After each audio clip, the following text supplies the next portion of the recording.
Comme les disciples s'étaient rassemblés autour de Jésus sur la montagne, il leur disait : « Aucun homme ne peut servir deux maîtres. Ou bien il détestera l'un et aimera l'autre, ou bien il s'attachera à l'un et méprisera l'autre. Vous ne pouvez pas servir à la fois Dieu et l'argent. C'est pourquoi, je vous dis, ne vous faites pas tant de soucis pour votre vie au sujet de la nourriture, ni pour votre corps au sujet des vêtements. La vie ne vaut-elle pas plus que la nourriture, et le corps plus que le vêtement ? Regardez les oiseaux du ciel.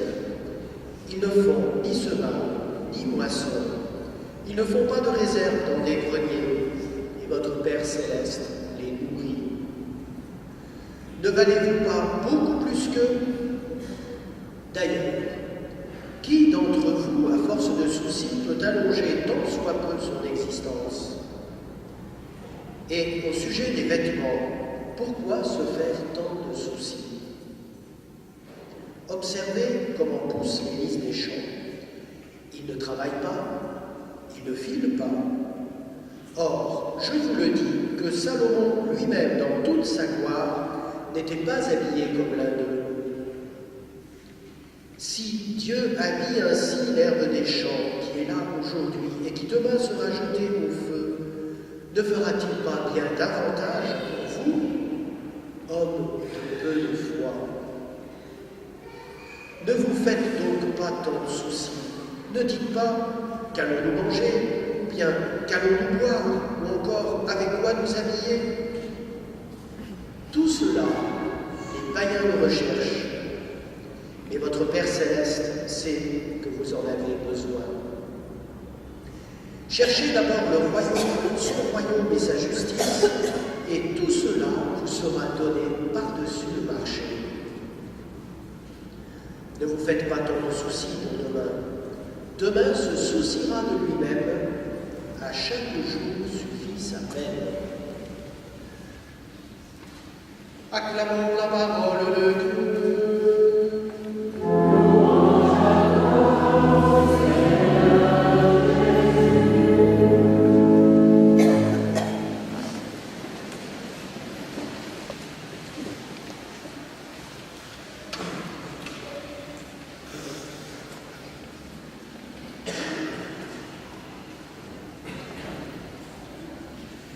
Chers frères et sœurs, il arrive dans notre vie que nous nous sentions tout à fait en harmonie avec cette parole que le prophète Isaïe met dans la bouche du peuple de la première alliance. « Le Seigneur m'a abandonné !» N'est-ce pas vrai ? Le Seigneur m'a abandonné, où est-il ? Eh bien, écoutez la réponse du Seigneur, car cette réponse est éternelle. Elle a été confiée au prophète Isaïe. Est-ce qu'une femme peut oublier son nourrisson ? Ne pas chérir le fils de ses entrailles ? Même si elle pouvait l'oublier, moi je ne t'oublierai pas, dit le Seigneur Tout-Puissant. Moi, je ne t'oublierai pas. Alors, si vous avez des doutes, le seul fait que vous y pensiez prouve que Dieu ne vous oublie pas. En effet, pourquoi sommes-nous là ? Pourquoi avons-nous la vie ? D'où vient cette vie que nous avons ? Est-ce qu'elle n'est pas un don gratuit de l'amour de Dieu pour vous ? Eh bien si, mes frères. Personne ne peut rendre compte de sa propre vie. Si nous sommes là vivants, c'est parce qu'en ce moment même, Dieu pense à nous avec amour. Et mes amis, ne pensez pas que Dieu puisse, à un moment ou à un autre, par distraction, parce qu'il est occupé à autre chose, oublier de penser à nous. Jamais ça n'arrive pour Dieu. Ne projetons pas sur Dieu notre expérience humaine. Nous, il nous arrive d'oublier. Dieu, ça ne lui arrive jamais. Depuis toute éternité et pour toute éternité, il pense à nous avec amour, il nous désire avec amour, il nous aime, il se donne à nous sans cesse, et nous sommes la vie. Et comme pour nous, c'est déjà bien difficile d'arriver à accepter cela, à l'admettre, il n'y a qu'à voir ce que le monde pense par rapport à Dieu.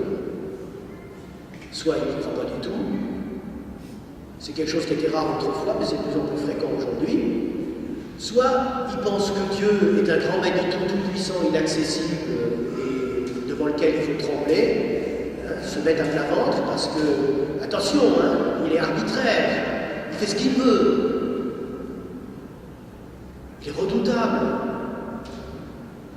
C'est pas le Dieu de la révélation.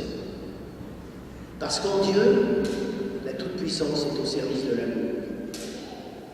La toute-puissance est au service de l'amour. Et ça s'exprime pour nous à travers la miséricorde.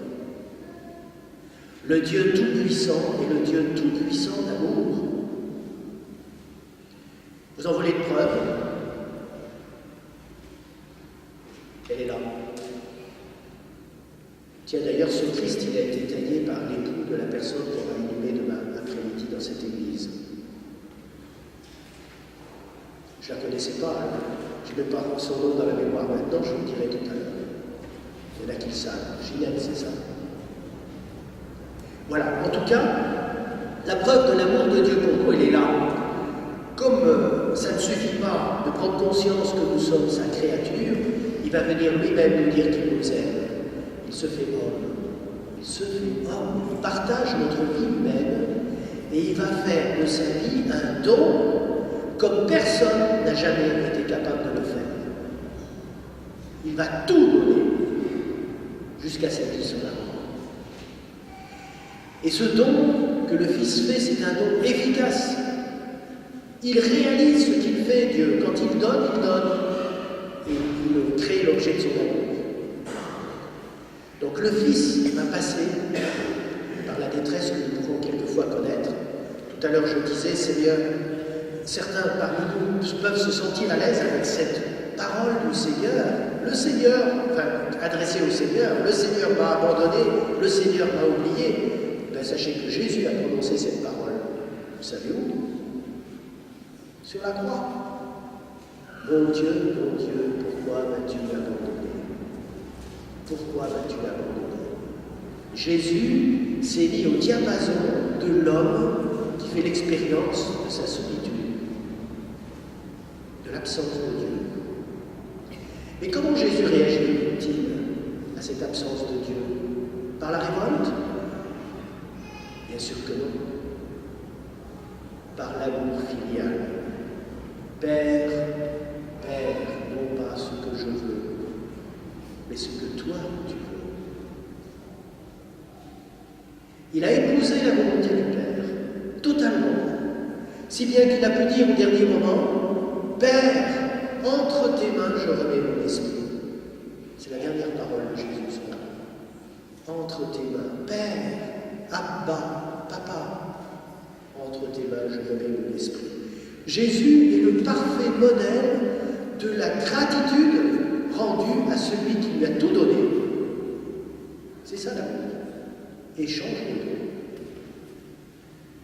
Jésus a tout reçu comme fils de Dieu et comme homme aussi. Et il rend tout au Père. Je remets ma vie entre tes mains. Et le fruit de ça, mes amis, c'est ça qui est merveilleux. C'est la résurrection. Et c'est la gloire. L'humanité du Christ est déjà dans la gloire, en Dieu. Lui vit déjà cette communion d'amour à laquelle chacune et chacun d'entre nous est appelé depuis notre baptême. Tout à l'heure, à la messe de 9h30, j'ai fait un baptême pendant la messe. Et j'ai rappelé ça au moment de notre baptême.